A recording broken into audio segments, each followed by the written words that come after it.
เต้นมันจะดีก่อนเอาวิสกี้บอกเฮดิเคนบอกมันจะดีก่อนมานั่งอยู่ในวัดกระทึกฉะนั้นเพิ่นจึงว่าเวลามันเป็นสิ่งเดียวในโลกที่ทุกคนได้นะบ่มีไผได้เปรียบไผ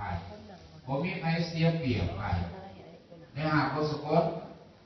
แม้แต่คนเดียวแต่ไผจะใช้เวลาให้มันมีคุณค่าและมีค่า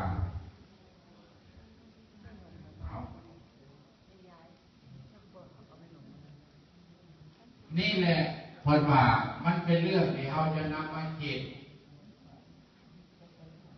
และก็คิดเบิ่ง365 วันเขาได้อย่างแดด